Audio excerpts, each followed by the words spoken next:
चाची, आज नाश्ते में क्या बना रही हो? हाँ, तुम्हारे दादाजी ने 5 स्टार होटल का शेफ लगवा रखा है ना यहाँ, जो रोज नए नए तरीके के नाश्ते बनाएगा। आई बड़ी। चाची बताओ ना, नाश्ते में क्या बना रही हो? रोज रोज कहाँ से लाए नया नया नाश्ता, वही बना रहे जो रोज बनता है, आलू के पराठे दही के साथ। चाची यार, आप तो मम्मी की तरह बोरिंग नाश्ता मत बनाया करो, आप कुछ कूल सा बना दिया करो ना प्लीज। बेटा तुम बच्चों का क्या है, तुम्हें तो बस बोलना होता है ना, हमें तो सब कुछ देखना पड़ता है। अब तुम्हारा ये जो सो कॉल्ड कूल नाश्ता होता है ना, उसे घर के बड़े बुजुर्ग नहीं खाते, और इतना समय हमारे पास होता नहीं कि सुबह सुबह 4 तरह का नाश्ता बनाया जा सके। इसलिए नाश्ते में तो वही बनता है जिसे सारे लोग खा ले। ये लो, फिर अगर घर के बड़े बूढ़ों के लिए बनाया नाश्ता तो आप उन्हें ही खिलाना। मैं कॉलेज के लिए लेट हो रही हूँ, बाय बाय। अरे मेरी नाश्ता करके जा बेटा, वरना बाद में तेरी मम्मी बोलेगी मेरी बेटी को नाश्ता करा कर नहीं भेजा। चाची आप संभाल लेना, मैं निकल रही हूँ, कॉलेज की कैंटीन में खा लूंगी। इतना कहकर मिनी अपना बैग उठाकर कॉलेज के लिए निकल जाती है। इस मिनी के रंग आजकल कुछ बदले बदले से नहीं लग रहे, अचानक से कुछ ज्यादा ही फ्रैंक हो गई है। लैंग्वेज देखो, चाची यार। लो भाई, अब चाची यार हो गई इनकी। देख रही हूँ मैडम अचानक से लिपस्टिक लगा के बाल सेट करके कॉलेज जाने लगी। खैर मुझे क्या करना है, ये सब तो भाभी को देखना चाहिए। थोड़ी देर बाद सभी लोग नाश्ता करके अपने अपने काम के लिए निकल गए थे। तभी जिठानी पूर्ति मंदिर से वापस लौटती है। लो भाभी, आप अब मंदिर से आ रही हो, आपको पता है मिनी आज भी नाश्ता करके नहीं गई। भाई मुझे मत कहना, मैंने तो अपनी तरफ से उसे समझाने की कोशिश करी थी, लेकिन वो तो जैसे हाथ ही नहीं आती आजकल। अरे छोटी क्या बताऊं, मंदिर गई थी, सोचा था समय से लौट आऊंगी, लेकिन आज मंदिर में बहुत भीड़ थी। वो पूर्णमासी है ना, आज के दिन की पूजा पाठ दान का अलग ही महत्व होता है। अब तेरा पूजा पाठ में उतना मन नहीं लगता, इसलिए तो इस बात को नहीं समझेगी। जेठानी से प्रसाद लेकर देवरानी आकर अपने कमरे में बैठ जाती है। ये सही है भाई, सुबह सुबह घर में इतना काम होता है, और ये हमारी जेठानी जी रोज मंदिर में घंटी हिलाने के लिए चल देती है। अब पूजा पाठ के मामले में इंसान कुछ बोल भी नहीं सकता, वरना ये हो जाएगा कि अब मैं पूजा पाठ के लिए भी घर में कलेश कर रही हूँ। अब क्योंकि देवरानी सुधा ने सुबह सबका नाश्ता टिफिन सब कुछ बनाया था, इसलिए दोपहर में खाने के समय वो अपने कमरे से बाहर ही नहीं निकलती। दोपहर के 1:30 बजे। अरे सुधा क्या हुआ, आज तेरी तबीयत तो ठीक है ना? हाँ भाभी, वो क्या है ना, आंख लग गई थी। कितना टाइम हो गया, खाना भी लेट हो गया होगा ना, चलो जल्दी से सबके लिए खाना बना देते हैं। अरे कोई बात नहीं, आंख लग गई थी तो क्या हुआ, खाना मैंने बना दिया है। मैं तुझे खाने के लिए बुलाने आई थी, खाना खा ले, बच्चे भी स्कूल से आ गए हैं। अरे भाभी ये आपने अच्छा किया बच्चे को स्कूल से ले आई, वरना मुझे तो आज ऐसी कुंभकर्ण वाली नींद आई है, क्या बताऊं आपको। ये थी गुप्ता परिवार की छोटी बहू, जिसका नाम है सुधा। सुधा एक हरी मिर्च की तरह है, दिखने में छोटी जरूर है लेकिन है बड़ी तीखी। यूं तो सुधा और पूर्ति की सास ने घर में काम का कोई बंटवारा नहीं कर रखा, लेकिन सुधा की चालाकी इतनी ज्यादा है कि मजाल है जो जेठानी पूर्ति उससे एक काम भी फालतू करवा ले। जहां सुधा का दिमाग दिन भर 3-5 करने में लगा रहता है, वहीं पूर्ति 20 साल का शादीशुदा जीवन बिताने के बाद अब अपना ध्यान धर्म कर्म और भक्ति में ज्यादा लगाने लगी है, जिसके कारण सुबह सुबह नहा धोकर घर के मंदिर में दीपक जलाने के बाद वो सीधा मंदिर की तरफ निकल जाती है, जिसके कारण अक्सर नाश्ते का काम छोटी बहू सुधा के ऊपर आ जाता है। और सुधा भी बिना लड़ाई झगड़े के इस मामले को निपटाना बहुत अच्छी तरह जानती है।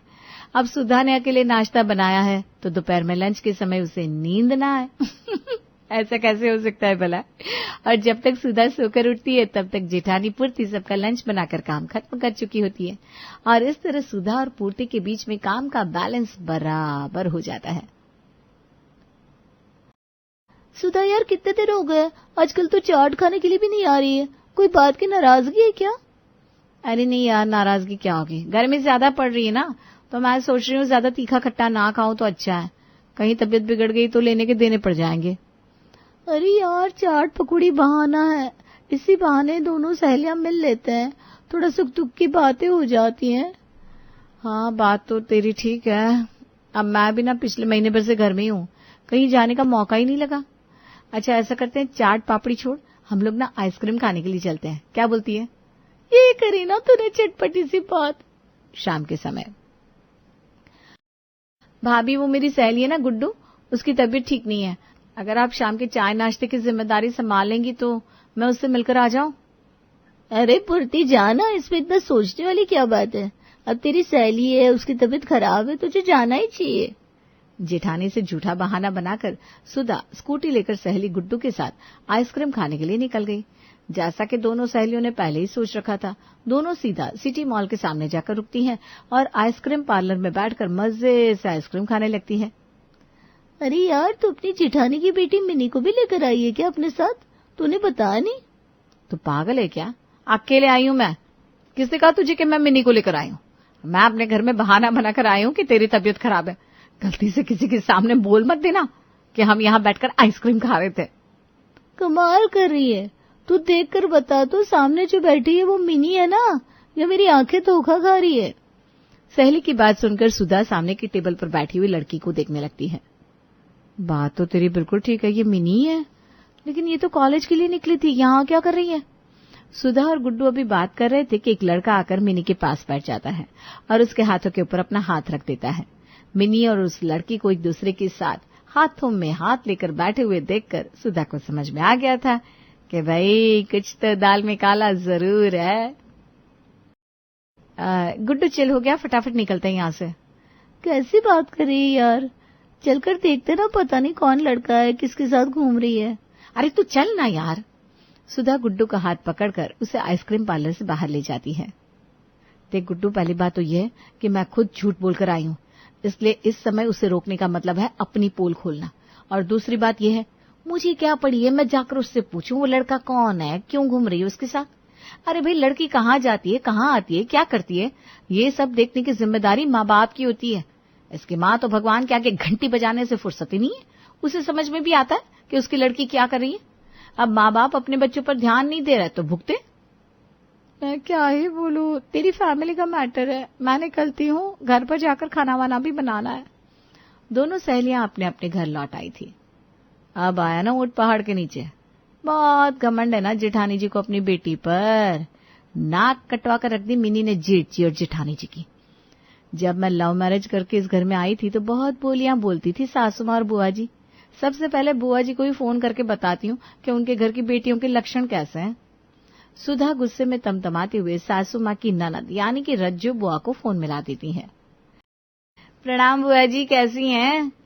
मैं तो ठीक हूँ, तुम सुनाओ, आज कैसे बुआ की याद आ गई? बुआ जी, हमें तो हमेशा ही आपकी याद आती है, लेकिन अब क्या करें, आपको ही मुझसे बात करना पसंद नहीं है। जब मैं लव मैरिज करके आपके घर में आई थी तो क्या कहा था आपने? आपके घर की लड़कियों के ऐसे संस्कार नहीं। पता नहीं कैसे संस्कार थे मेरे जो मैंने लव मैरिज की। यही कहा था ना? अरे ये सब पुरानी बात है, मिट्टी डालो। तुम क्या अभी तक उन बातों को पकड़ कर बैठी हुई हो? बुआ जी, कड़वी बात ना जीवन भर के लिए गले में फंसी रह जाती है, उन्हें निकाल पाना इतना आसान काम नहीं होता। मैंने तो बस आपको ये याद दिलाने के लिए फोन किया था कि मेरे माँ बाप ने चाहे जैसे भी संस्कार दिए थे उसे छोड़िए, लेकिन आपके घर के संस्कार में तो कोई कमी नहीं है ना। फिर मिनी ने ऐसा कारनामा कैसे कर दिया? लगता है आप लोग बेटियों को संस्कार देना भूल गए। सुधा, जबान संभाल कर बात करो। तुम कहना क्या चाह रही हो? मिनी छोटी बच्ची है अभी। अरे अभी तो इसी साल कॉलेज में एडमिशन हुआ है उसका। ऐसा क्या देख लिया तुमने हमारे घर के बच्चे में जो इतना बड़ा आरोप लगा रही हो उसके ऊपर? बुआ जी, मुझे भी कोई आरोप लगाने का शौक नहीं है। जो अपनी आंखों से देखा वही आपको बता रही हूँ। और हाँ, मन में जख्म ताजा था ना, इसलिए मुंह से बात निकल गई। आप ये बात किसी से कहिएगा मत, फोन रखती हूँ। बुआ जी को मिनी के बारे में बताकर सुधा के कलेजे को मानो ठंडक पड़ गई थी। लेकिन कहते हैं ना, निंदा रस महारस होता है। दूसरों की बुराई करने में जो आनंद मिलता है ना, वो संसार में किसी और चीज में नहीं मिल सकता। इसीलिए सुधा पड़ोस में रहने वाली अपनी सहेली गुंजन को फोन मिला देती है और उसे भी जेठानी की बेटी के अफेयर के बारे में मिर्च मसाला लगाकर सारी खबर सुना देती है। बुआ जी, मामी जी, पड़ोसन सभी को किसी न किसी बहाने से फोन करके मिनी के अफेयर के बारे में बता चुकी थी। सुधा ने जब से मिनी को उस लड़के के साथ मॉल में देखा था, अब वो मिनी की हरकतों पर नजर रखने लगी थी। वो अक्सर मिनी को मोबाइल फोन की स्क्रीन की ओर देखकर मुस्कुराते हुए देखती। अच्छा जी, लग रहा है उसी लड़के से चैटिंग हो रही है, जिसे पढ़ के मन ही मन मुस्कुरा रही है मैडम। इससे लग रहा है कि घर में किसी को इसके कारनामे के बारे में पता नहीं है। मिनी, खाना खाकर जरा छत से कपड़े उतार लाना। वो क्या है ना, आज मैं कपड़े लाना भूल गई। हाँ मिनी, जा बेटा फटाफट से सारे कपड़े ले आ। जैसे ही मिनी को छत पर जाने का मौका मिला, तुरंत उसने फोन डाल करके अपने कान पर लगा लिया। अरे मैं तो भूल ही गई, छत पर तो अचार की बरनी भी रखी है। अब बेचारी मिनी अकेले क्या क्या लेकर आएगी। मैं जाती हूँ, उठा लाऊंगी। जानबूझकर सुधा भी दबे पांव मिनी के पीछे पीछे छत पर पहुंच जाती है। उधर मिनी फोन पर हंस हंस कर बातें कर रही थी और सुधा छिपकर उसकी बातें सुनने की कोशिश कर रही थी। मुझे पता था जैसे मैं इसे अकेले में भेजूंगी पर तुरंत उस लड़के को फोन मिलाएगी। अब तो मेरा शक यकीन में बदल गया कि वो लड़का इसका कोई दोस्त वोस्त नहीं था, बल्कि इसका चक्कर है उसके साथ। सुधा ने कई बार मिनी को उसके बॉयफ्रेंड के साथ फोन पर बातें करते हुए, यहां तक कि वीडियो कॉल करते हुए भी देख लिया था, लेकिन वो जानबूझकर सब कुछ इग्नोर कर रही थी। ये तो पता चल गया कि इसका चक्कर चल रहा है। अब वो लड़का कौन है ये भी तो पता लगाना पड़ेगा, तभी तो आएगा मजा। सुधा फेसबुक पर मिनी के दोस्तों में उस लड़के को तलाशने लगती है। ये रहा, धीरज नाम है इसका, लेकिन ये तो कॉलेज में नहीं पढ़ता, कहीं नौकरी करता है। उम्र में भी बड़ा है मिनी से।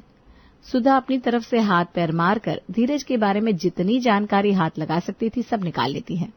एक सप्ताह के बाद, मम्मा आज मेरा एग्जाम है, इसलिए आप बस मुझे दही चीनी खिला दो, लंच में घर आकर करूंगी। पूर्ति अपनी बेटी को दही चीनी खिलाकर एग्जाम देने के लिए भेज देती है। आमतौर पर मिनी एग्जाम के बाद 12:30 बजे तक घर आ जाती थी, लेकिन आज 2 बज गए थे, फिर भी मिनी का कोई पता नहीं लग रहा था। पूर्ति उसे फोन मिला कर परेशान हो गई थी, लेकिन मिनी का फोन भी स्विच ऑफ था। एक एक करके घर में सभी लोग अपनी तरफ से मिनी को ढूंढने का प्रयास कर रहे थे। मिनी की सहेलियां, रिश्तेदार सब जगह फोन करके पता कर लिया था, लेकिन मिनी की कोई खबर नहीं लग रही थी। तभी बुआ जी का फोन पूर्ति के फोन पर आता है।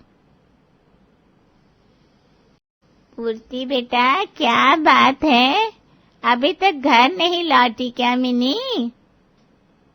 बुआ जी कुछ पता नहीं लग पा रहा, पता नहीं कहाँ चली गई मेरी बच्ची, किस हाल में होगी। हम लोग सोच रहे हैं पुलिस में खबर कर देते हैं, अपनी तरफ से तो हम ढूंढ ढूंढ कर थक गए। अरे तू जरा एक बार सुधा से बात कराना मेरी, उसने कुछ बताया नहीं क्या? बुआ जी किस बारे में क्या बात कर रही हैं आप, और सुधा क्या जानती है? तू जरा सुधा का फोन दे, मैं उसी से बात करूंगी। पूर्ति ने फोन ले जाकर सुधा के हाथ में थमा दिया। अरे सुधा, एक बात तो बताओ, हमें तो 1 महीने पहले ही फोन पर पूरा चिट्ठा सुना दिया था तुमने, अपने जेठ जेठानी को नहीं बताया। सवेरे से लड़की गायब है, तुम जानती हो उसका किसी लड़की के साथ चक्कर था, तो बताती क्यों नहीं हो? पूर्ति ने स्पीकर ऑन कर रखा था, जिसके कारण बुआ जी की बात पूरे परिवार ने सुन ली थी और अब सभी लोग गुस्से में सुधा की ओर देख रहे थे। वो भाभी, मैं वो सुधा, तुम कुछ भी जानती हो सच सच बता दो, कहीं कुछ ऊंच नीच हो गई तो क्या करेंगे हम लोग, कहाँ जाएंगे? अरे 18 साल की बच्ची है वो, उसे दुनियादारी की समझ नहीं है, लेकिन तुम्हें तो समझती ना। अरे भाभी, आप मुझे गलत समझ रही हैं, मैंने थोड़ी ना आपकी बेटी को कहा कि वो जाकर किसी लड़की के साथ चक्कर चलाए। मैं बस इतना जानती हूँ, कोई लड़का है, धीरज नाम है उसका, उसके साथ मिनी की दोस्ती है, फोन पर बातें करती है और कई बार बाइक पर घर छोड़ने भी आता है। एक बार मॉल में आइसक्रीम खाते हुए देखा था मैंने उसे। क्या कहा? इतना सब कुछ तुम्हारी आंखों के सामने हो रहा था और तुमने कुछ नहीं किया? माफ करना, लेकिन तुमसे ये उम्मीद बिल्कुल भी नहीं थी। सुधा से बात बाद में करेंगे, अभी फिलहाल इस धीरज का पता लगाते हैं, पता नहीं कौन है, कैसा है लड़का। वो मैंने उसके बारे में थोड़ी बहुत जानकारी निकाली थी, वो ना सिटी सिनेमा में नौकरी करता है, वहां जाकर पता लगाते हैं। सिटी सिनेमा में जाकर वो लोग धीरज के बारे में पूछताछ करते हैं तो वहां से उसका फोन नंबर, एड्रेस वगैरह मिल जाता है। जैसे ही धीरज के फोन पर मिनी के घर वालों का फोन आता है, धीरज घबरा जाता है। अरे आप लोग प्लीज पुलिस को इन्वॉल्व मत करिए, मेरे कोई गलत इरादे नहीं थे, मैं तो बस लंच कराने के लिए मिनी को अपने साथ होटल लेकर आया था। मैं आधे घंटे में उसे आपके घर पर ड्रॉप कर दूंगा और उसके बाद मैं फिर कभी मिनी के आसपास भी नहीं आऊंगा। आप लोग प्लीज पुलिस में रिपोर्ट मत करिए। भाई साहब, पुलिस को फोन ना ही करे तो बेहतर होगा। पुलिस में फोन करेंगे तो हमारी बच्ची की ही बदनामी होगी और फिर उस लड़के के साथ मिलती जुलती थी, घूमती फिरती थी, कहीं ना कहीं पुलिस गलती तो उसकी भी बताएगी। इस मामले को यहीं रफा दफा करते हैं, पहले अपनी बच्ची को घर आने देते हैं। जैसा कि धीरज ने वादा किया था, अगले 20 मिनट के अंदर मिनी अपने घर पहुंच गई थी। पापा मम्मी मुझे माफ कर दो। अगर आप लोगों का फोन नहीं आता तो पता नहीं वो मेरे साथ क्या करता। आपको पता है वो मुझे किसी होटल रूम में ले गया था। कभी सोच भी नहीं सकती थी कि वो लड़का ऐसा निकलेगा। बेटा दुनिया में हर चमकती चीज सोना नहीं होती, और तुम्हारी उम्र में अभी सही और गलत में अंतर करने की समझ नहीं है। समाज में एक से बढ़कर एक भेड़िया घूम रहे हैं। किसी पर भी इतनी जल्दी विश्वास कर लेना ये कहाँ की समझदारी है। गलती तो तुम्हारी है ना। भगवान का शुक्र है कि हमारी बच्ची सही सलामत घर लौट आए।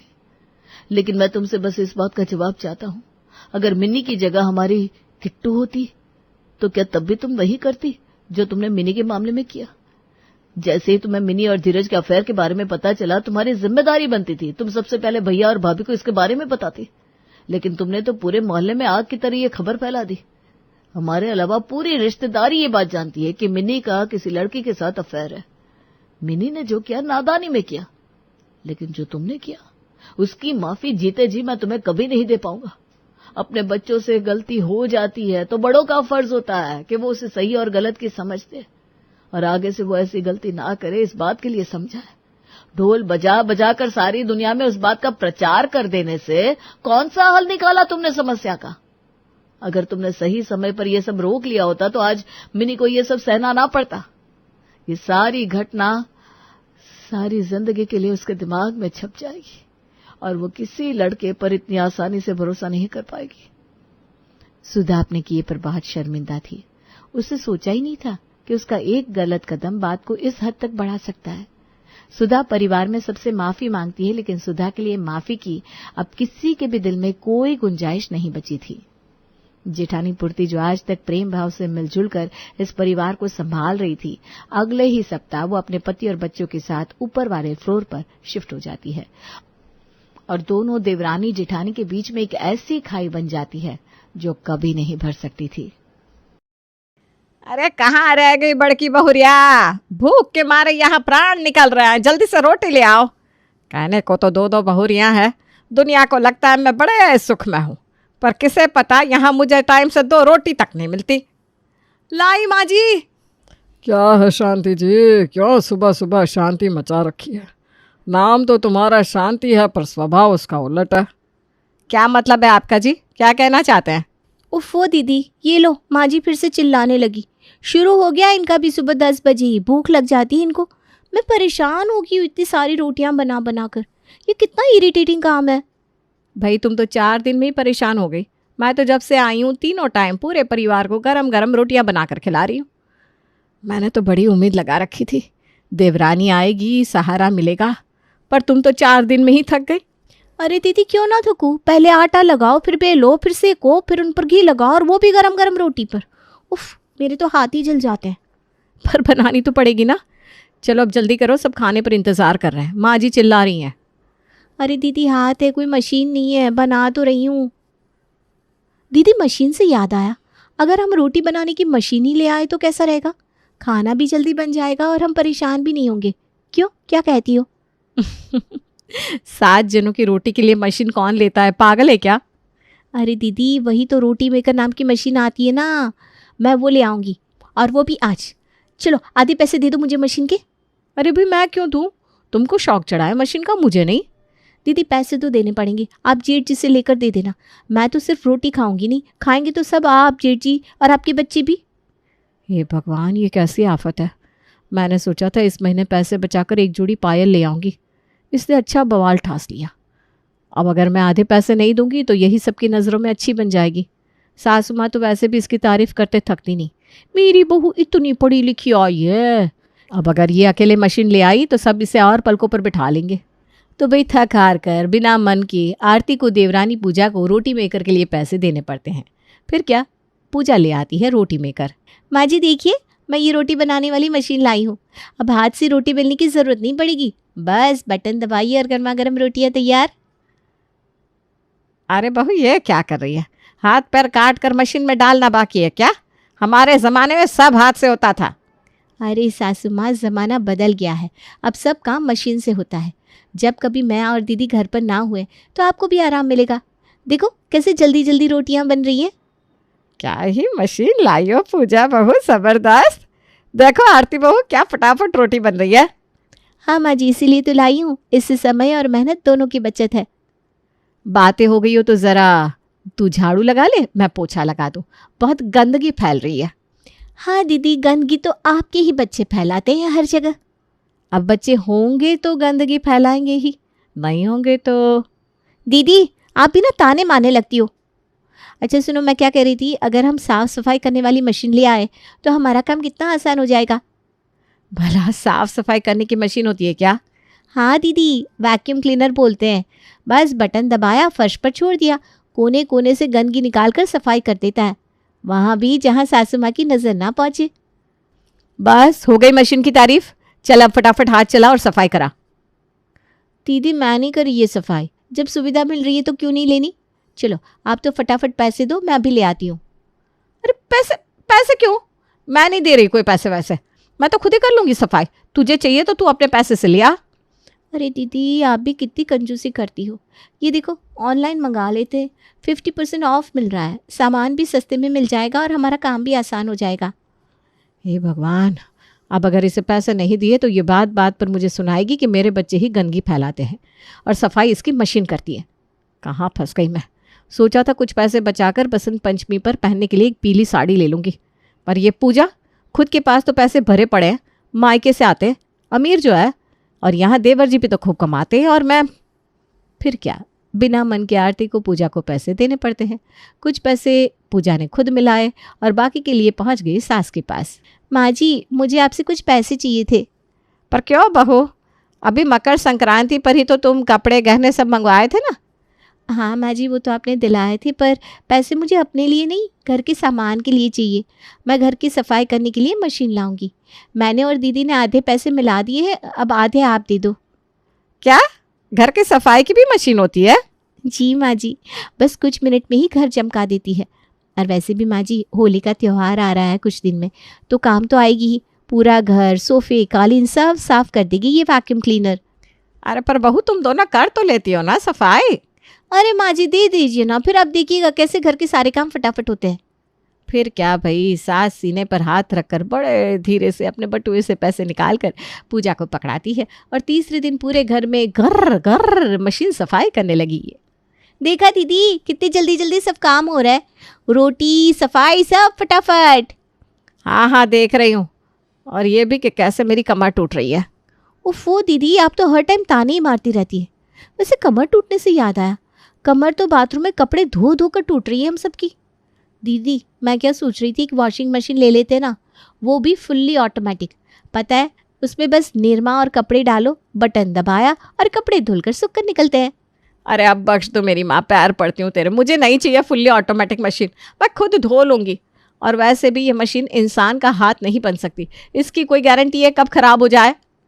गारंटी तो हाथ की भी नहीं है कब टूट जाए, बस बात तो वही है, बंदर क्या जाने अदरक का स्वाद।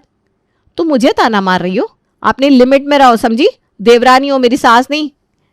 अरे दीदी आप तो बुरा मान गई, मेरे कहने का वो मतलब नहीं था। मैं बस ये कह रही थी कि एक बार यूज़ करके देखिए तो काम कितना आसान हो जाएगा।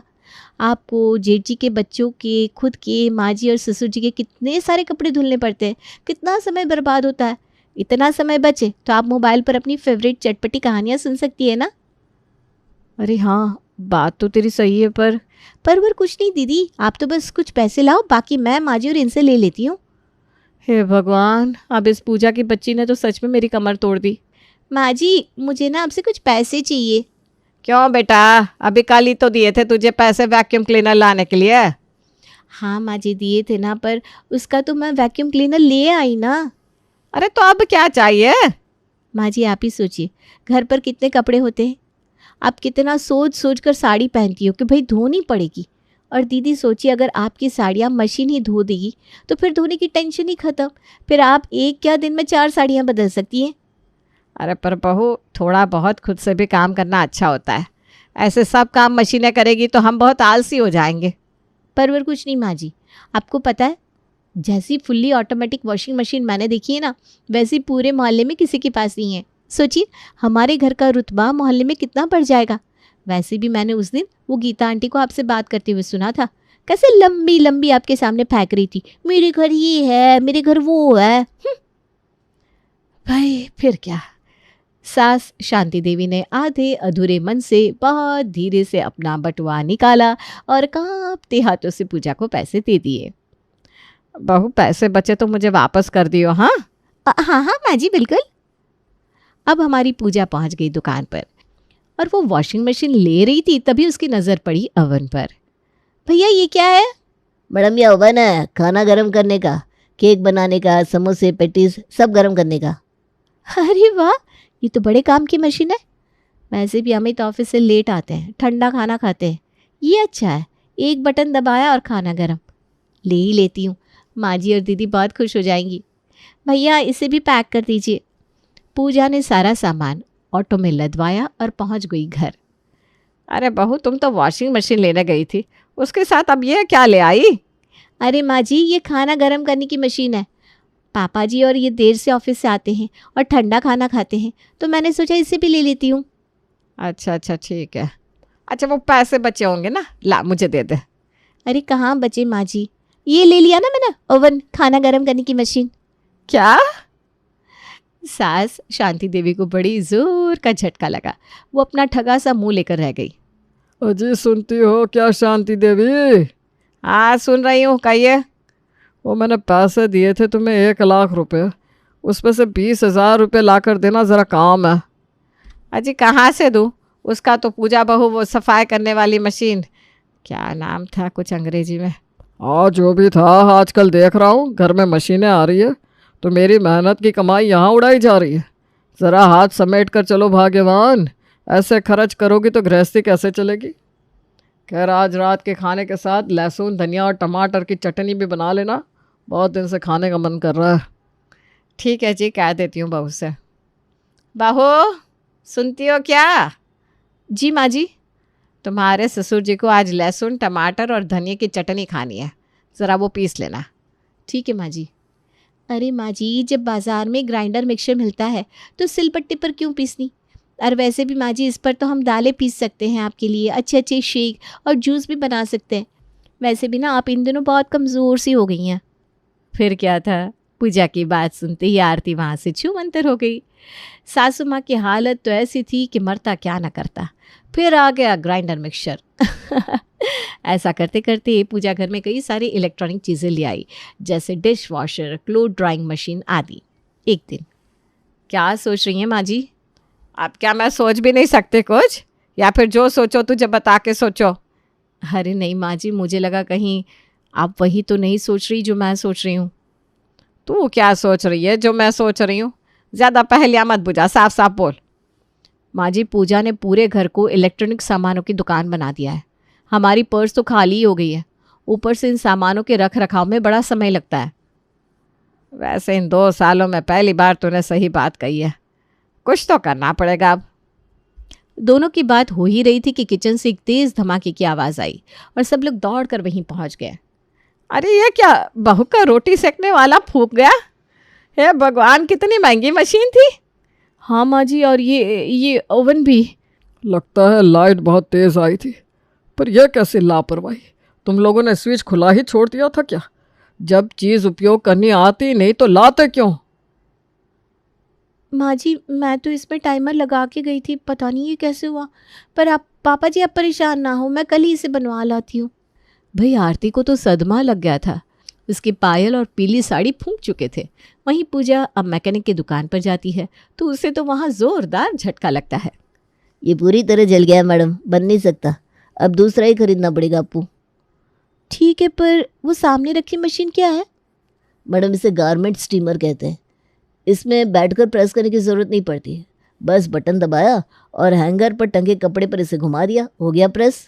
अरे वाह, ये कितनी अच्छी चीज़ है, मैं इसे ले लेती हूँ।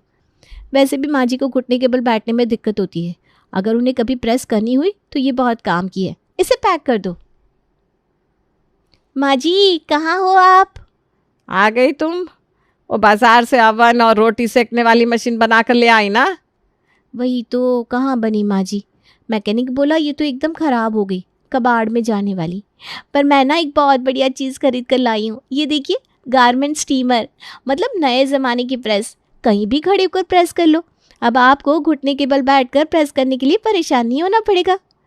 अरे बहू, घुटने के दर्द का नहीं पता, पर अब मेरे सीने में और सर में बहुत दर्द होने लगा है तेरे इन मशीनों की वजह से।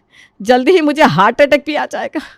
अब यह बता, वो रोटी बनाने वाला और खाना गर्म करने वाला मशीन कहाँ है? क्यों, क्या करोगी माँ जी?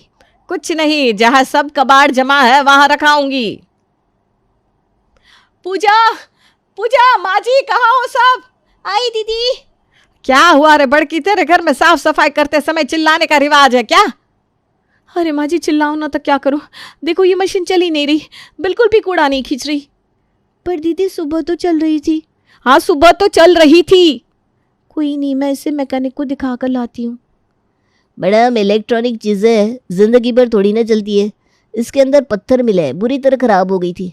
मैंने कर दिया है अपना काम, आप इसे ले जाओ, चल जाए तो अच्छा है। ये ज़रूर दीदी के शैतान बच्चों का काम है, घर जाकर बताती हूँ उन्हें। पूजा, तू इसे क्या बनाकर लाई है? ये तो अब भी नहीं चल रही। दीदी आपके बच्चों ने ही खराब की है, मशीन में पत्थर डालकर। तुम्हारी कबाड़ा मशीन ने काम करना बंद कर दिया तो तुमने मेरे बच्चों पर इल्जाम लगाना शुरू कर दिया। दीदी ये मशीन है, बिना कुछ खुराफात किए ये बिगड़ती नहीं। अरे क्या हो गया, क्यों लड़ रही हो तुम दोनों? माँ जी देखिए ना, मैं सुबह इस मशीन को बनवा कर लाई थी, बच्चों ने इसमें पत्थर डाल दिए थे, ये फिर से खराब हो गई। मैं दीदी से यही कह रही थी, पर वो है कि मुझसे बेवजह झगड़ रही हैं। इससे पहले कि सास देवरानी जेठानी का झगड़ा सुलझाती, ससुर ज्ञानी प्रसाद के चिल्लाने की आवाज आई। अजय, सुनती हो क्या? जल्दी आओ। अरे क्या हुआ? एक झगड़ा सिमटा नहीं, आप अलग चिल्ला रहे। अरे ये कैसी वॉशिंग मशीन लाए हो तुम लोग, चलते चलते बंद हो गई। अरे पापा जी, ऐसे कैसे बंद हो गई? कल ही तो चल रही थी। लगता है पूजा चाइनीज माल उठा लाई है। आप तो रहने ही दो दीदी, जब किसी चीज़ के बारे में पता ना हो तो बोलना नहीं चाहिए। हाँ, तुम्हें तो सब पता है ना, तभी तो जो सामान लाई हो सारा खराब हुआ जा रहा है। अरे भाई मशीन है, खराब तो होगी ना। हाँ, यही तो मैं पहले भी कह रही थी, तब तो तुमने मेरी एक ना सुनी। पापा जी, ये अचानक कैसे बंद हो गई? अरे कुछ नहीं बहू, कपड़े बहुत गंदे थे, सोचा गर्म पानी डालकर सारे कपड़े डाल देता हूँ, पर ये 2 बार घर घर करके बंद हो गई। देख लिया पूजा, ये लाई हो तुम, तुम्हारा लाया हर सामान खराब निकल गया, मेरे सारे पैसे डूब गए। इससे अच्छा था कि मैं सारे काम खुद कर लेती थी। वाह वाह वाह, उलट चोर कोतवाल को डांटे, सब आपकी वजह से हुआ। आपके बच्चों ने वैक्यूम क्लीनर में पत्थर डाल दिया, वो उससे खराब हुई है। अच्छा, और वो ओवन और मिक्सचर, वो किससे खराब हुआ? शॉर्ट सर्किट से। नहीं, मुझे लगता है आपने ही उसमें कुछ गड़बड़ की होगी, तभी खराब हुआ है। हाँ, खिसियाने बिल्ली खंबा नोचे, तुम्हारी लाई मशीनें कबाड़ बन गई, मेरे घर के पैसे भी डुबा दिया, बातें बना रही है। माँ जी, सारी गलती ना दीदी की है, इनको ही सही से मशीन चलानी नहीं आई तो वो खराब हो गई। अब ये गलती मशीन को दे रही है। वो कहते हैं ना, नाचना आया आंगन टेढ़ा। कबाड़ बेच दो, कबाड़ बेच दो, कबाड़ बेच दो। बस शांत हो जाओ दोनों। एक तो तुम दोनों ने पूरे घर को मशीन खाना बना दिया, ऊपर से अब भूखी बिल्लियों की तरह लड़ रही हो।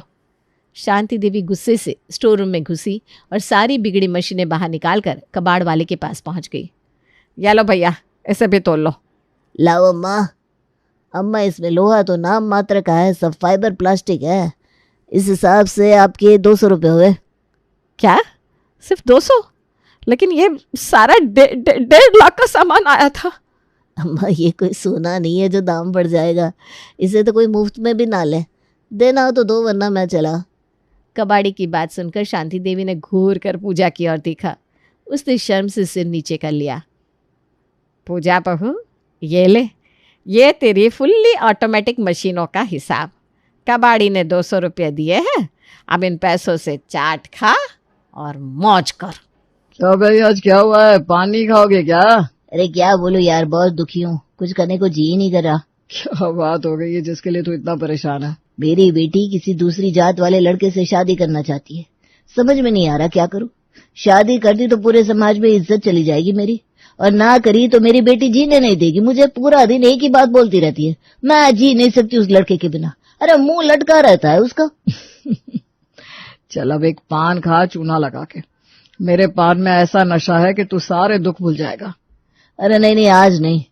अरे ले तो सही, एक पान ले ले चूना लगा के। राजू जर्दा डालकर एक पान बनाकर आदमी को देते हुए कहता है, ले इसे खा और अब तू सब भूल जाएगा। आदमी पान खाता है और उसे नशा चढ़ जाता है। चल अब 100 रुपए दे दे पान के। अरे दे रहा हूं ना भाई। आदमी 100 की जगह 500 का नोट निकालकर राजू के हाथ में रख देता है। चलो एक ही बार में मोटी कमाई हो गई। ए भाई चलो अब अपने घर के लिए निकलो। हाँ, आदमी नशे में धीरे धीरे अपने घर जाने लगता है। आज नहीं, राजू का ये रोज का काम है। वो रोज किसी न किसी को अपना शिकार बनाता। देर रात को वो दुकान बंद करता है। बहुत रात कर देते हो आप आने में, आपके कारण मुझे जगे रहना पड़ता है। अब क्या कर सकते हैं, कमाई तो इसी से आती है ना। दिन भर तो बस ऐसे ही थोड़े बहुत पान लगाता हूँ। मेन कमाई तो रात में ही होती है, जब किसी को पान खिलाता हूँ चूना लगाकर। सबको चूना ही लगाते रहोगे? अपने बेटे बेटी की शादी नहीं करनी क्या? क्यों नहीं करनी है? तुम बिना बात को कहां से कहां ले जाती हो। राजू खा पीकर सो जाता है। अगले दिन जब वो दुकान खोलता है, पूरा 1 घंटा हो जाता है पर एक भी ग्राहक नहीं आता। क्या हुआ, अभी तक एक भी आदमी नहीं आया? कहीं किसी की नजर तो नहीं लग गई है? नहीं, मैं कुछ ज्यादा ही सोच लेता हूँ। राजू फिर से आवाज देना शुरू करता है, पान खा लो पान, बनारस का प्रसिद्ध पान चूना लगा के, पान खा लो पान। राजू की आवाज से अखिलेश वहां आकर अपनी गाड़ी रोकता है और कहता है, क्या गजब दिमाग है भाई तुम्हारा। ऊपर घर नीचे पान की दुकान। हाँ जी बिल्कुल, नीचे पान की दुकान, ऊपर गोरी का मकान। गाना सुनकर अखिलेश का बेटा विकास गाड़ी का शीशा नीचे करके कहता है, जब वो चौबारे से देखे, जब वो चौबारे से देखे मेरा दिल है बेईमान। आरे चूना लगा के गजब गाते हो बेटा। गाता और खाता दोनों गजब हूं मैं। 2 पान लगाना, कत्थे की खुशबू दूर तक आ रही है। ऊपर छज्जे पर स्नेहा खड़ी गाना सुनकर मुस्कुराने लगती है। विकास की नजर स्नेहा पर टिक जाती है और वो उसे घूरता हुआ पान लेकर वहां से चला जाता है। विकास को स्नेहा पान की तरह ही पसंद आ जाती है। अखिलेश गाड़ी में विकास से कहता है, उसके पान तो बड़े लजीज लगे, इसकी दुकान का नाम याद रखना। दुकान तो मैं याद रखूंगा ही, पान के साथ साथ पान वाली की बेटी भी आई रे बहुत सुंदर है। इसी तरह दिन बीतने लगते हैं। फिर एक रोज राजू की दुकान पर रात को कुछ लोगों का झुंड आता है। क्या बात है, आप लोग बहुत दिनों के बाद आए। मैं रोज याद करता रहता था आप लोगों को चूना लगाकर। अरे भाई वक्त नहीं मिल रहा था, अब बच्चों की शादी करनी है तो कभी कहीं जाना पड़ता है लड़का देखना। तुम अपने लड़के की शादी कब करोगे भैया? अब बस करूंगा, कोई अच्छा लड़का मिले तो चूना लगाकर। मिलता है ऐसे कोई नहीं है, खोजना पड़ता है। अभी से खोजना शुरू करो वरना बहुत मुश्किल आ सकती है भाई। आप लोग ही कोई लड़का हो तो बताइए ना, आपकी नजर में अगर कोई हो तो। हाँ है ना नजर में, मेरा भतीजा विकास। चलेगा तो बोलो। चूना लगा के आपका भतीजा है तो मना करने का सवाल ही नहीं है। कल ही आप लोग सब पधारिए ना घर। ठीक है तब। देखा भाई, यही रिश्ता लगवा दिया है तो आज पान मुफ्त में खिलाना होगा। अरे बाप रे, धंधे में दोस्ती नहीं जी, पान खाइए चूना लगाकर। अब इसमें कमाई ही कितनी है। शादी में आपको खिलाएंगे ना जितना खाना होगा पान चूना लगाकर। गजब गजब। राजू सबको पान खिलाता है और सबके पान खाने के बाद उनसे अच्छी खासी पैसे भी ठग लेता है। सब वापस चले जाते हैं। आज तो अच्छी खासी कमाई हुई है चूना लगाकर, ऊपर से बेटी का रिश्ता भी तय हो गया। अगले दिन राजू के घर पर कुशल, अखिलेश और विकास को लेकर आता है। चूना लगाकर आप लोग हैं? मैं तो इनको जानता हूँ कुशल जी। हाँ, मुझे तो आपका पान पसंद है, चूना लगाकर अब भी हमारे घर आ जाइए। हाँ बिल्कुल, क्यों नहीं, कल ही मैं और स्नेहा की माँ आपके घर आएंगे। अब हमें चूना मत लगाना राजू जी। क्या भी। स्नेहा चाय लेकर आती है। विकास उसे देखता रह जाता है। पिंकी सबको नाश्ता देती है और कहती है, भाई साहब, हमारी स्नेहा बहुत सीधी है। मैं चाहती हूँ कि वो एक बार विकास जी से मिल भी ले। हाँ जी, क्यों नहीं भाभी जी। विकास, स्नेहा को कहीं ले जाओ गाड़ी से। विकास स्नेहा को अपने साथ घुमाने ले जाता है और स्नेहा से मीठी मीठी बातें करने लगता है। मैंने तो आपको पहली नजर में ही पसंद कर लिया था। शादी करूंगा तो आपसे ही, वरना किसी से नहीं, ऐसा सोच लिया था मैंने। आपके घर वाले इस रिश्ते के लिए नहीं मानते तो मैं आपको भगा कर ले जाता। अरे कैसी बात कर रहे हैं आप? कैसी क्या, सही तो बात कर रहा हूं मैं। वैसे आपको मैं कैसा लगा? मुझे भी आप पसंद है। स्नेहा और विकास एक दूसरे को पसंद कर लेते हैं। अगले दिन पिंकी और राजू विकास के घर उसकी प्रॉपर्टी देखने जाते हैं। ये सब हमारा है, स्नेहा राज करेगी। एक छोटी सी पान की दुकान से इतने बड़े प्रॉपर्टी की मालकिन बन जाएगी। ठीक से पता लगवा लीजिए, हमारे पास किसी चीज की कमी नहीं है, हर काम के लिए काम वाली है। भाई हमारी तरफ से ये रिश्ता पक्का है, आप लोग बस शादी की तारीख निकलवाइए। अखिलेश शादी की तारीख निकलवाता है। इधर राजू फिर भी लड़के के बारे में पता लगवाने में लगा रहता है। एक रोज रात को विकास राजू की दुकान पर आता है, मुंह में पान और नशे में धुत। ससुर जी, एक जर्दे वाला पान लगाना। पान का मुझे बहुत शौक है, एक दिन में 50-50 पान खाता हूँ। सब जगह से पान खाकर आया हूँ, लेकिन वो स्वाद नहीं जो यहाँ के पान में। जरा खिलाना तो। बेटा जी, मैं सबको चूना लगाता हूँ और तुम लोग मुझे चूना लगा रहे हो। राजू पान बनाता है और विकास को पान खिलाकर लूट लेता है। विकास अपने घर जाता है। आज तक अपना बनाया हुआ पान मैंने कभी नहीं खाया, तो ऐसे पान खाने वाले के हाथ में अपनी बेटी दूंगा क्या? अगले दिन राजू अखिलेश के घर जाता है और रिश्ता तोड़ते हुए कहता है, मैं अपनी बेटी के लिए कोई और लड़का देख लूंगा, ये रिश्ता मैं तोड़ता हूँ। अरे क्यों भाई, ऐसा क्या हो गया? पंडित जी ने तो डेट तक निकाल दिया। तुम्हारा बेटा जो भर भर के पान खाता है उसे मैं अपनी लड़की दूंगा। मुझे चूना लगाने चले थे, मैं सबको चूना लगाता हूँ। आए बड़े मुझे चूना लगाने वाले। राजू उठकर वापस जाने लगता है। तभी अखिलेश कहता है, क्या भाई बहुत अकड़ रहे हो, खुद तो पान बेचते हो, देख लेना वापस तुम्हें इसी दरवाजे पर आना होगा। ऐसा कभी नहीं होगा। ठीक है, जो हमने लड़की को अंगूठी दी थी वो हमें वापस करो। कौन सी अंगूठी? शर्म करो, हमारे घर आकर इतना जो ठूसा उसका क्या, उसमें पैसे नहीं लगते? मेरी दुकान एक दिन बंद रही, सोचना भी मत कि वो तुम्हें वापस दूंगा मैं। खाया पिया कुछ नहीं, ग्लास थोड़ा 12 आने। तुम्हारी लड़की की शादी मैं होने नहीं दूंगा। चूना लगाने का शौक है ना तुम्हें, अब देखो। अरे चल बे, चल चल। राजू और अखिलेश में बुलाबुली हो जाती है। फिर राजू रिश्ता तोड़कर अपनी दुकान चला जाता है। स्नेहा की शादी मैं ऐसे घर में करूंगा कि सब देखते रह जाएंगे। विकास से भी पैसे वाला लड़का ढूंढूंगा अपनी लड़की के लिए। तभी दुकान में एक आदमी आता है। भाई एक पान लगाना। हाँ जी, अभी लगाता हूँ चूना लगा के। राजू पान बनाता है और सोचता है, इससे शादी की बात करूं क्या? इसका बेटा है और ये पैसे वाला भी है। क्या हुआ, चूना लगा के थोड़ा जल्दी हाथ चलाओ। हाँ जी, चला रहा हूँ। वैसे एक बात कहूं? हाँ बोलो। कोई अच्छा लड़का नजर में होगा तो बोलना जरा, लड़की की शादी करनी है। लेकिन तुम्हारी लड़की का रिश्ता तो हो गया था। अरे उस लड़की में बहुत कमियां थी जो मुझे बाद में पता चली, तो मैंने उसको मना कर दिया। ठीक है, होगा तो बताऊंगा। आदमी मन ही मन सोचता है, इसके घर में कौन ही भला रिश्ता करेगा, ये तो लोगों को लूटने में लगा रहता है। पता चला शादी के बाद लड़के के घर को बेटी लूट कर चली गई। आपके भी तो बेटे हैं, उनकी शादी तो करेंगे ही ना आप भी। करूंगा लेकिन अभी नहीं। चलो जल्दी से पान बनाओ। आदमी पान लेकर वहां से झट से निकल जाता है। मेरे बेटों पर इसकी नजर खराब है। ना बाबा ना, इसके यहाँ मैं कभी पान खाने भी नहीं जाऊंगा। अब चूना मुझे ही लगाने में लगा है ये लगता है। राजू बहुत लोगों को स्नेहा के लिए लड़के देखने को कहता है, लेकिन सब उसे हरी झंडी दिखा देते हैं। एक रोज राजू पिंकी से कहता है, पता नहीं किसकी नजर लग गई है, एक भी रिश्ता हाथ नहीं आ रहा है अपनी स्नेहा के लिए। कहा मैंने उस अखिलेश को दावा किया था कि उससे अच्छे घर में अपनी स्नेहा की शादी करके दिखाऊंगा। ए जी, ऐसा मन छोटा मत करो। आप अब तक किसी के घर गए कहाँ हो स्नेहा का रिश्ता लेकर? अपनी बच्ची की तस्वीर देखकर कोई भी इस रिश्ते के लिए मना नहीं करेगा। अरे ऐसे कैसे किसी के भी घर चला जाऊं? दुकान में बहुत लोगों को रिश्ता देखने को कहा है चूना लगाकर, लेकिन सबने मना कर दिया। आप किसी अगवे से बात क्यों नहीं करते? वही कोई अच्छा रिश्ता बताएगा।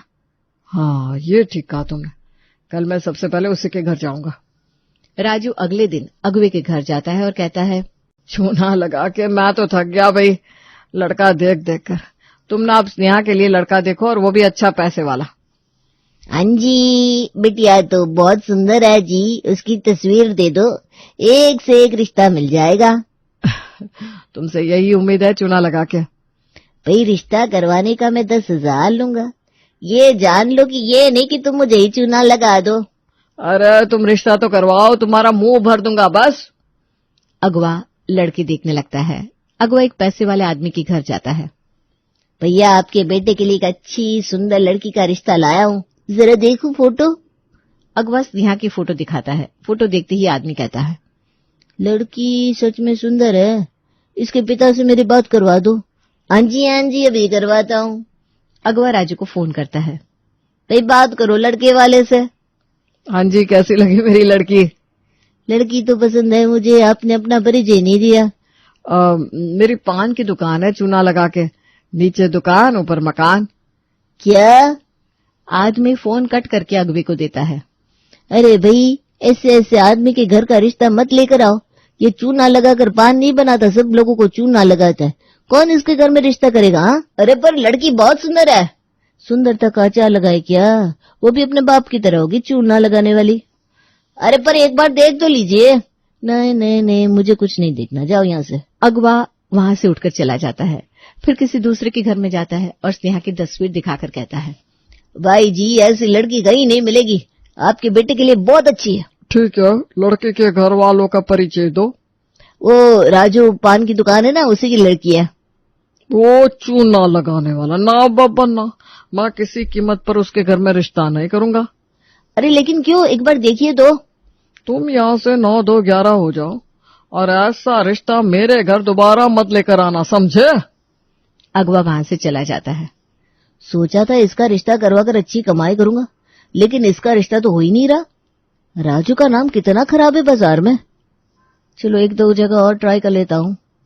अगवा 1-2 घर और जाता है, लेकिन कहीं भी उसकी दाल नहीं गलती और वो आखिर में थक कर राजू की दुकान पर जाकर कहता है, अरे भाई तुम्हारे घर में कोई रिश्ता ही नहीं करना चाहता, हर कोई तुम्हें चूना लगाने के नाम से जानते हैं और इस कारण तुम्हारी लड़की का रिश्ता होना मुश्किल है, मुझसे नहीं होगा। अब एक पान खिलाओ, सुबह से तुम्हारे लिए इतनी जगह गया हूं कि पूछो मत, तुम्हारा नाम लेने के कारण किसी से मुझे चाय नाश्ता भी नहीं मिलता। अरे खिलाता हूँ ना पान चूना लगा के, देखो तुम रिश्ता करवा सकते हो, मैं जानता हूँ तुम्हें। ना भाई ना, मुझे माफ करो, तुम मुझे ये सब कहकर चढ़ा रहे हो, मैं जानता हूँ। अगवा पान खाकर वहां से चला जाता है। अब कैसे होगी स्नेहा की शादी, मैं खुद ही 1-2 जगह जाता हूँ। राजू परेशान होकर पिंकी से कहता है, अपनी स्नेहा को कोई लड़का तो पसंद नहीं, पूछो ना उससे, आजकल तो सब लव मैरिज कर ही रहे हैं। आपने स्नेहा को कहीं आने जाने ही कितना दिया जो वो किसी से प्रेम करती, और अब बोल रहे हैं कि प्रेम विवाह कर लो। उसकी जिंदगी में कोई नहीं है, मैं जानती हूँ। आप उसके लिए एक लड़का नहीं ढूंढ सकते? अरे भाई तुम तो राशन पानी लेकर चढ़ गई हो, कल जाता हूँ ना मैं खुद। राजू पूरी तरह चिंता में पड़ जाता है। उसकी रातों की नींद उड़ जाती है। अगले दिन सुबह वो पहले अपने एक दोस्त के घर स्नेहा का रिश्ता लेकर जाता है। अरे तुम्हें याद है ना, जब स्नेहा छोटी थी तब तुमने कहा था कि भाई मेरे लड़के से उसकी शादी करवानी होगी। तो मैं उसी सिलसिले में बात करने आया हूँ चूना लगा के। मुझे याद है, और मुझे वो भी याद है जो तुमने कहा था कि अपनी बेटी मैं तुम जैसे के घर में नहीं दूंगा, किसी करोड़पति के घर जाएगी मेरी स्नेहा। तो वही तुम किसी करोड़पति के घर ही रिश्ता करो। नमस्कार। राजू का काम यहाँ भी नहीं बनता। फिर वो 2-3 जगह इसी तरह जाता है और वहां भी उसे यही सब झेलना पड़ता है, उसकी बड़ी बोली के कारण। आखिर में वो घर आता है और पिंकी से कहता है, पिंकी अब मुझसे नहीं होगा, कोई भी आदमी अपने घर में रिश्ता करने को तैयार नहीं है, यहाँ तक कि मेरे बचपन के दोस्त भी।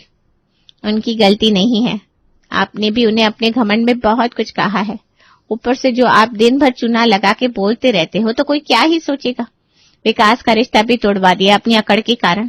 पान ही तो खाता है लड़का, पान बेचना सही है लेकिन खाना गलत। शादी के बाद अपनी स्नेहा उससे पान छुड़वा देती। मैं कल ही अखिलेश जी से बात करती हूँ। अरे नहीं, उसके घर में रिश्ता नहीं करना है। आप तो छोड़ दीजिए ये सब, आपके हिसाब से रहेंगे तो हो गया। पिंकी अगले दिन अखिलेश को फोन करके कहती है, भाई साहब, मैं विकास और स्नेहा के रिश्ते के बारे में बात करना चाहती हूँ। मुझे तो ये रिश्ता शुरू से पसंद था, लेकिन आपके पति को ही दिक्कत थी। ठीक है, तो हम सगाई कर लेते हैं। ठीक है, कर लीजिए। आप हमें सगाई की तारीख बता दीजिएगा ताकि हम भी तैयारी कर सके। पिंकी सगाई की सारी तैयारी कर लेती है और सगाई की तारीख निकलवा कर लड़के वालों को बता देती है। विकास नेहा को फोन करके कहता है, देखा, मैंने कहा था ना तुम्हारी शादी मुझसे ही होगी। हाँ, मैं तो आपसे ही शादी करना चाहती हूँ, लेकिन आप पान खाना छोड़ दो ना। अरे तुम कहो तो दुनिया छोड़ दूं, ये तो बस पान है जान। और विकास सच में पान खाना छोड़ देता है। सगाई वाले दिन विकास को देखकर राजू देखते रह जाता है। स्नेहा और विकास की सगाई हो जाती है। क्या हुआ राजू जी, चूना लगा के आपकी लड़की हमारे घर ही आ रही है? बड़ा बोल कर गए थे आप। राजू को बहुत खराब लगता है। उसी वक्त विकास राजू की साइड लेते हुए कहता है, पापा, ससुर जी ने तो मना ही किया था, मैं ही उनके घर रिश्ता लेकर गया था दोबारा, तब जाकर उन्होंने हाँ कहा है। अरे राजू जी, बात खत्म हुई, अब हम समझी है, एक दूसरे की टांग खींचने की जगह एक दूसरे का सपोर्ट करेंगे, है ना? राजू और अखिलेश एक दूसरे के गले लगते हैं और राजू कहता है, चलो पान खाते हैं चूना लगाकर। मैंने पान खाना छोड़ दिया है, आप लोग जाओ। वाह क्या बात है, आज से मैं भी पान नहीं खाऊंगा चूना लगाकर। दिन बीतने लगते हैं और आखिरकार स्नेहा और विकास की शादी हो जाती है और राजू की सबसे बड़ी टेंशन खत्म हो जाती है। मम्मी जी, मैं सब्जियां लेकर आ गई हूँ। सच्ची बाजार में तो सब कुछ इतना महंगा है, लगता है आग लगी पड़ी है दामों में तो। हाँ बेटा, महंगाई तो है ही, ऊपर से ये बारिश का मौसम, सब्जियां महंगी मिलती है। अच्छा क्या क्या लाई है ये बता। मम्मी जी वही सब, तोरई, घिया, करेला, लोबिया, परवल। और है ही क्या बाजार में? लो सत्यानाश, इतनी सारी सब्जियां उठा लाई। अरे बहू पूछ ही लेती लाने से पहले एक बार। 500 रुपये ठंडे कर आई महारानी। अरे मम्मी जी आप ऐसे क्यों कह रही हैं? घर में इतने सारे लोग हैं, सब्जी के बिना कैसे चलेगा? सब्जी तो चाहिए ना। अरे देवरानी जी, अभी नई नई आई हो ना, इसलिए ऐसी अनाड़ी जैसी बात कर रही हो। अरे भाई, ये जो हरी भरी सब्जियां तुम लाई हो ना, इन्हें घर में कोई नहीं खाता, ना तो ननद रानी की जुबान पर चढ़ने वाली है, ना देवर जी के। और बच्चे तो इनका नाम सुनकर ही भाग खड़े होंगे, देखना। तो फिर क्या खाते हैं सब लोग? एक तो पूरे महीने का बजट बिगाड़कर मैं इतनी अच्छी हरी पत्तेदार सब्जियां लेकर आई हूँ, और आप कह रही हैं कि इन्हें कोई खाएगा नहीं। ये टमाटर, आलू और खीरा तो ननद रानी पीसकर अपनी स्किन पर लगा लेंगी, किसी को खाने को नहीं मिलने वाला। लेकिन इस घिया तुरई का क्या करेंगे? इतना ही नहीं, केला और पपीता भी लाई हो तुम तो। उन्हें तो रोज़ रोज़ मैगी, पास्ता, बर्गर, मैक्रोनी यही चाहिए होता है। अरे भाभी, ये लोग खाने से मना कर देते हैं और आप इनकी बात मान भी जाती हैं, ऐसा कैसे हो सकता है?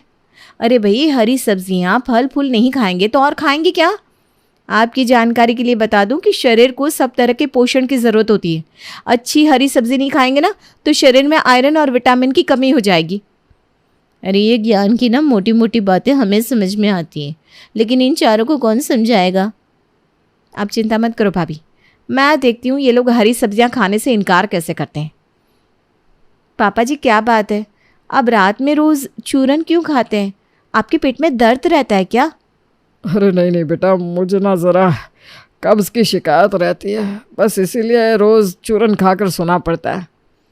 बाबूजी, अगर सब्जी, फल, रेशेदार खाना नहीं खाएंगे तो आपके साथ साथ घर के बाकी सभी लोगों को भी कब्ज़ की शिकायत हो जाएगी। अरे भाई, शरीर के पाचन को स्वस्थ रखने के लिए फल और सब्जियां खाना बहुत ज़रूरी होता है। तेरा मतलब है अगर मैं हरी सब्जियां खाने लगा तो मुझे चूरन नहीं खाना पड़ेगा? अरे बिल्कुल नहीं खाना पड़ेगा। आज से मेरी बात मानकर रेशेदार फल, सब्जियां और थोड़ा सा व्यायाम शुरू करें, फिर देखिए। बहू रोहिणी की बात सुनकर बाबूजी की आंखों में चमक सी आ गई थी, क्योंकि सालों से चूरन खाकर वो भी परेशान हो चुके थे। टीना, ये बालों में क्या लगा रही हो? अरे भाभी क्या बताऊं, सारे बालों का सत्यानाश हो गया है। मैंने इंटरनेट पर रेमेडी देखी है, उसे ट्राई कर रही हूँ। किसी तरह ये बालों का घोंसला फिर से बालों की शेप में वापस आ जाए, उसी के लिए तो दिन रात मेहनत कर रही हूँ। तुम्हें पता है टीना, हमारे बाल ना प्रोटीन से बने हुए होते हैं। अगर हमारी बॉडी का प्रोटीन इंटेक सही रहेगा तो बाल अपने आप सुंदर, घने और चमकीले हो जाएंगे। जब हमारी बॉडी में न्यूट्रिशन की कमी होती है, वही हमारे स्किन और बालों पर दिखाई देती है। आपके कहने का मतलब क्या है?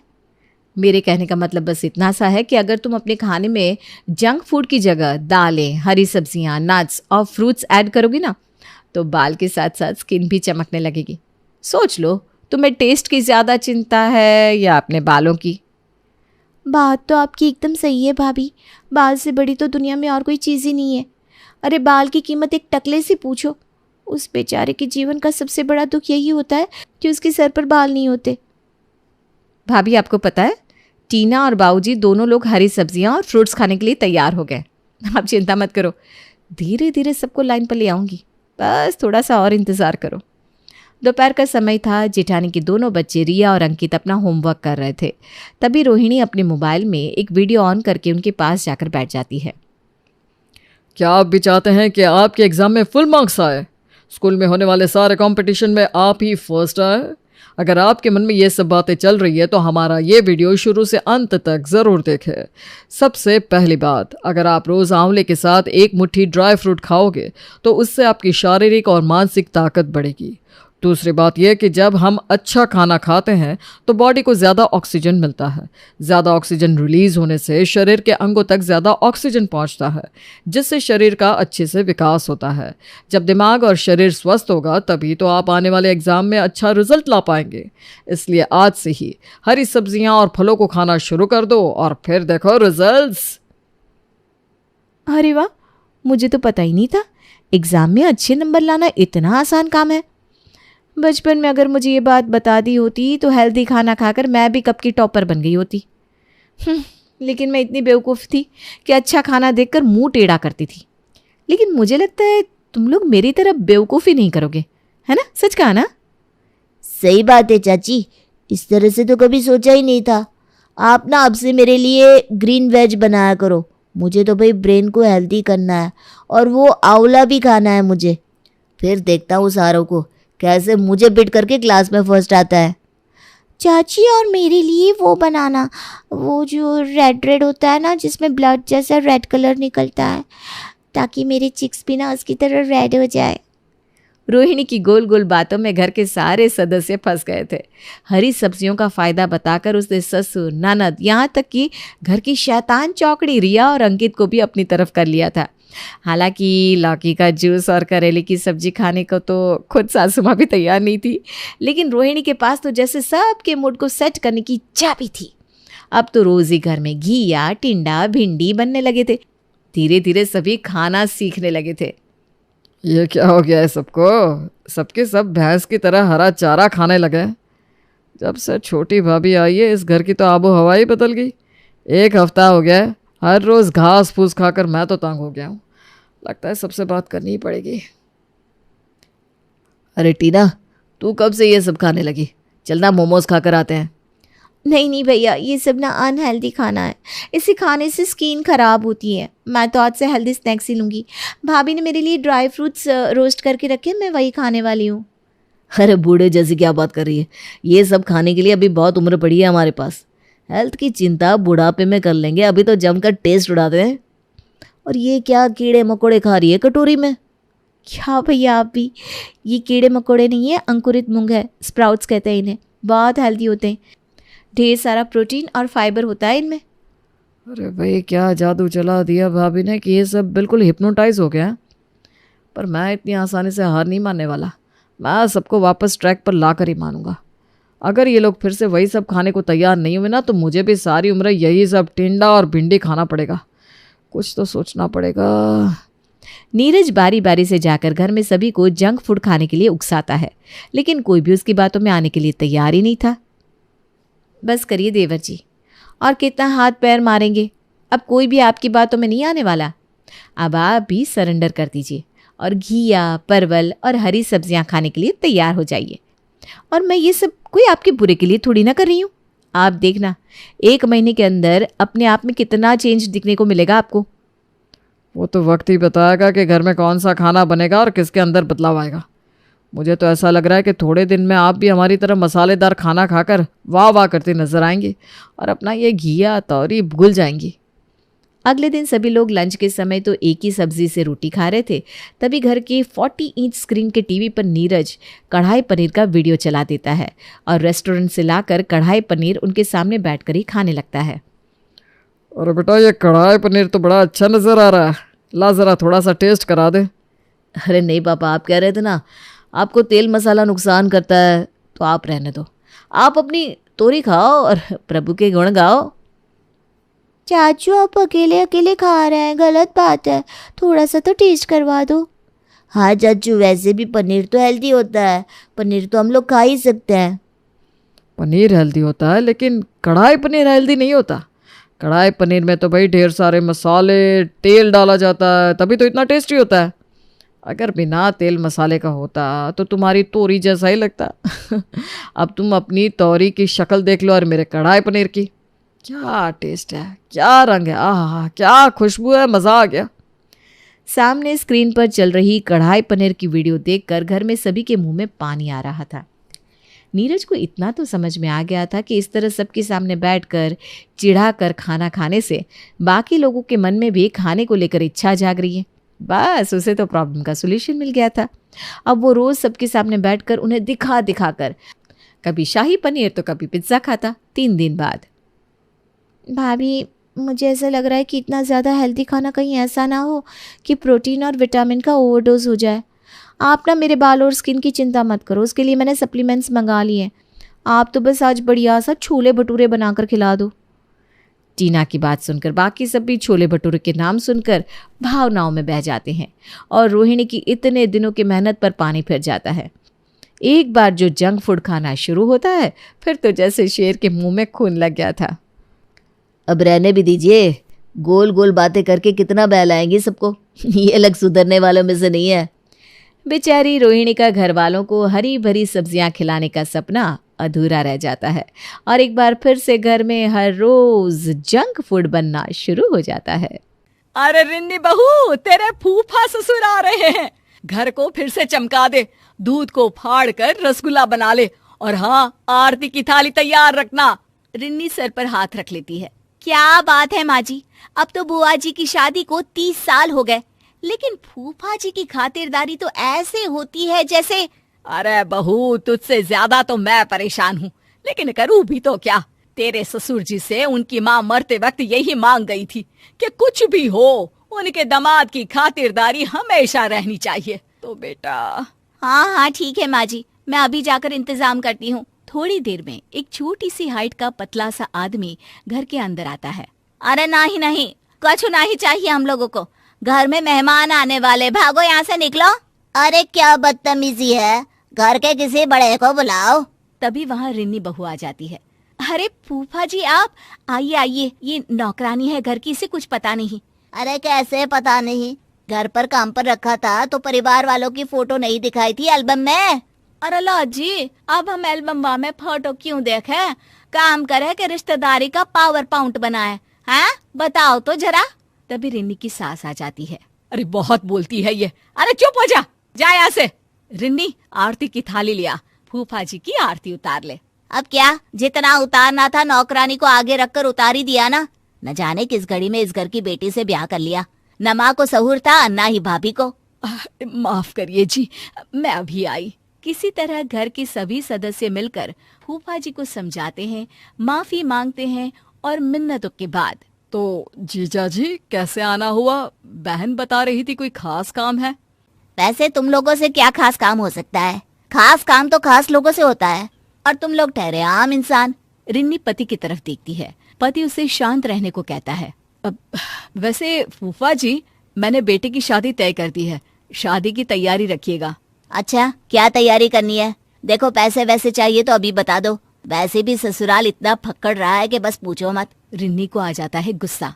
इज्जत जो आपको महाराज की तरह दे वो ससुराल फक्कड़ कहाँ फूफा जी, और पैसे की जरूरत नहीं है, बस आप और बुआ जी आ जाइए, यही सम्मान होगा। आ जाएंगे, लेकिन कौन है लड़की वाले? और हाँ, मेरे जैसे ससुराल में शादी तो नहीं कर दी। अरे जीवन भर बीवी को तौर तरीके ही सिखाते रह गए। देख लो, लड़की के बाप से बात कर लो, क्या क्या दे रहे हैं।